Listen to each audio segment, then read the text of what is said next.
ছিল কাল কোরআন সেই মক্কার যদি মদিনার বাতি মা আমিনার লাল মরুর দুলাল হুজুর আকরাম সাল্লাল্লাহু আলাইহি ওয়াসাল্লামের শানে জানাই তুমি চন্দ্রের চেয়ে সুন্দর পুষ্পের চেয়ে মনোহর ঝর্ণার চেয়ে নির্মল লাউ সালাম আজে ভাইবার সকলে এক বাক্যে বলি সাল্লাল্লাহু আলাইহি ওয়াসাল্লাম।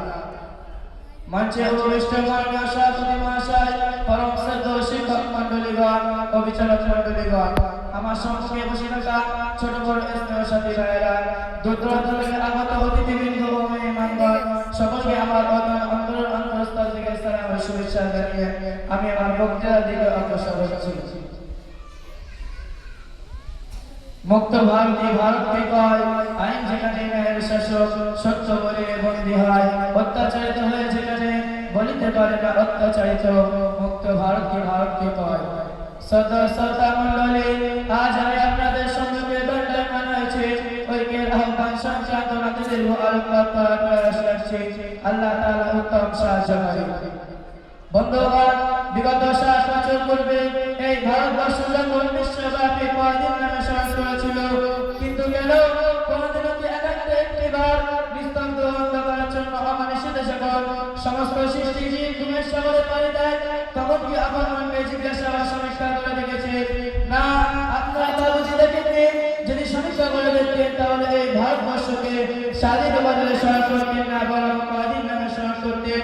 কেননা ধর্মীয় স্বাধীনতা হরণ করা, আজান ও ধর্মীয়তা আন্দোলন করা, মসজিদ মাদ্রাসায় মন্দির বানানো, জাতীয় ইউনিফর্মকে রেখে দেশদ্রোহী সন্ত্রাসী প্রচারে আখ্যায়িত করা, হানাফি শাফি বেরেলভীদের মধ্যে বিভেদের প্রাচীর সৃষ্টি করে ঐক্যের মতো মহাশক্তিকে হরণ করা, মুসলিম সম্প্রদায়ের প্রতি নিপীড়ন নির্যাতন অত্যাচার করা, মা বোনদের গ্রেফতার ও প্রতিদেশ জনগণের সম্পদে গণধর্ষণ চালানো, মায়ের রক্ততে শিশুকে চিনি উত্তপ্ত মনে নিক্ষেপ করা, সংখ্যালঘুর ভাইদিকে জনসম্পত্তি আত্মসাৎ করা, মুসলমানদের তওবা সড়কজমি হলে ফেলা, তো কখনো স্লোগান দিচ্ছে হিন্দু হ্যাঁ वतन है हिंदुस्तान हमारा। हाय अफसोस, शत अफसोस, মুসলমান ভুলে গিয়েছিল গুজরাটের সেই মানবরূপী নরদমদের মর্মান্তিক কাহিনী। না বলে ইতিহাস সংগ্রাম করে নিবদ্ধ করে রেখেছে, মনের গভীরে প্রতিশোধ উত্তপ্ত কৃষ্ণতা উদাও করে চলছে, তো অন্যদিকে আওয়াজ করছে মুসলমান ভারত চান নাই কোরআন চান। হায় আফসোস, শত আফসোস, এরই নাম কি স্বাধীনতা? তাই যদি হয়ে থাকে তাহলে আমরা আপনাদের মতো বুদ্ধিজীবীকে জিজ্ঞাসা করতে চাই যে আজ থেকে 7 বছর পূর্বে এই ভারতবর্ষ যখন সাম্রাজ্যবাদী ব্রিটিশদের অধীনে ছিল, তখন তারা পরাধীন নামে আখ্যায়িত করেছিল। কিসের জন্য হাসতে হাসতে বসে বসে মারা গিয়েছিল? বিবিকে বিধবা, বসে শিশুকে দিন বানিয়েছিলেন।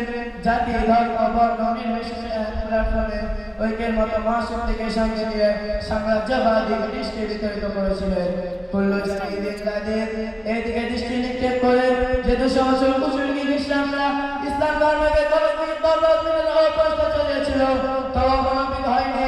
এবার দেশের মুসলিম ভিন্ন গোষ্ঠী সমাধানবিষ্ট নতুন ভাবে প্রচেষ্টা আরম্ভ করুন, কেমন লাগে দেখি। সেই জন্য এটা কি আপনাদের মনের উদ্দেশ্য?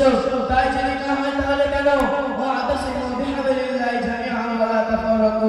অর্থাৎ আল্লাহর রহমত তোমাদের শিখেছে যে হানাফি শাফি বেরেলভীদের মন্দিরের মধ্যে বিভেদ সৃষ্টি করে আত্মকেন্দ্রিকতার লোক সংস্কৃত করে বিশ্বের মানবরূপ জানাতে রাতে লাঞ্ছিত বঞ্চিত অমানিত পদ্ধতি হচ্ছে। লজ্জা লাগে না? পরাধীন ভারতকে স্বাধীন করে মুক্ত ভারতে পরাধীন হয়ে থাকতে, আল্লাহর গোলামীকে ছেড়ে দিয়ে বেড়া শয়তানদের দাসত্ব করতে, তাদের ইশারা চলাফেরা করতে, তাদের অনুসরণ অনুকরণ করতে। হায় মুসলমান, কোন সমাজের গভীর তলে ঘুমিয়ে আছো? বুঝে শিশু চিন্তার নারী জাতির আত্মকলহ আকাশ পাতাল থেকে উঠছে, বিশ্ব জুড়ে গর্জে হচ্ছে করুণ কণ্ঠের আত্মরোল। তারপরে ঘুম ভাঙে না, আর পরে ঘুম ভাঙলে ইসলামের মেরুদণ্ড ঘুরে হওয়ার পর, ইসলাম ধূলিসাৎ হওয়ার পর। তাই যদি হয়ে থাকে তাহলে ঘুমিয়ে থেকে এমন পর্যন্ত কোরআনের সামনে দেওয়ার প্রয়োজন নেই।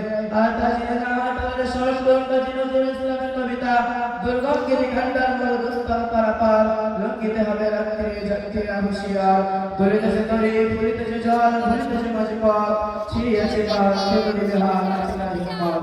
কে আছে ভগবান থাকিছে ভবিষ্যৎ, এই তুফান বাড়ি দিতে হবে পানি দিতে হবে তরিবার। শ্রোতা মণ্ডলী, অতি বাস্তব কথা বর্তমান মুসলিম সমাজে গভীর সাফল্য করে নিমজ্জিত করে রেখেছে।